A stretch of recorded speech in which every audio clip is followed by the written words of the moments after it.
Welcome back. Today we are joined by Colton Saunders with Edward Jones to talk about why we should see a financial advisor. Colton, thanks for joining us today. Yeah, thanks for having me, Mary Grace. Great to be here. Of course, great to see you. Great to talk to you about why we want to see a financial advisor. Money is very complicated. It's kind of like another job in itself, managing your finances. And I know there's a lot of good reasons why people should seek a financial advisor, Colton. So why don't you start us off with the first reason here? Sure. One reason, definitely probably one of the most important ones I would say, is developing just a personal financial strategy, kind of having a plan. So many factors go into, of course, creating a long-term financial strategy, such as maybe what's your risk tolerance? When would you like to retire? What type of lifestyle, do you envision? What are some of your goals? So hopefully a financial advisor is going to ask you some questions like this to kind of get to know you, get to know your family situation, and again, some of your goals.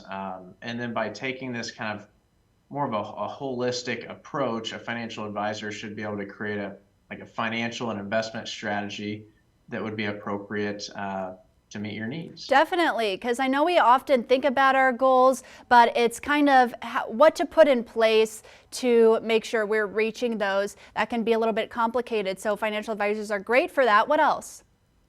Yeah, so the other thing is, of course, avoiding mistakes. So a lot of times these can be costly. One of them being trying to time the market. So a lot of us think, well, we want to buy low and sell high, right? And that sounds great, but really a lot of individual investors don't generally achieve that. And so, we try to put more emphasis on it's your time in the market as opposed to trying to time the market or get in at a specific time.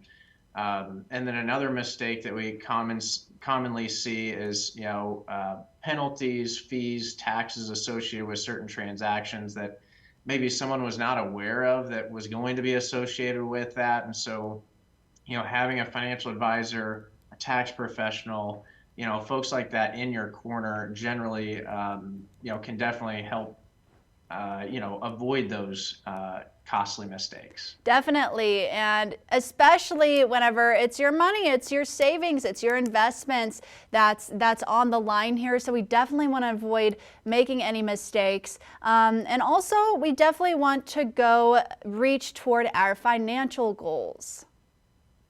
Agreed. Yes. So, and one of the most important things there is just periodically checking your progress towards those goals, right? And so, we try to meet with people periodically, engage how on track they are. That way, if we do need to make a course correction, we can decide that and implement that earlier on, so we don't have to make drastic changes or maybe get to a point where it's detrimental that we didn't figure out that we weren't on track, prior and made a course correction. So kind of checking your progress towards those goals on a regular basis is of course important as well. Right, and there's so much to take into account, and it's so much to do alone whenever it comes to your finances and your future. And of course, it's all very personal toward you. There's no one size fits all. So, Colton, what do you know? You are a financial advisor. Edward Jones is full of financial advisors here in town. So, how can people reach out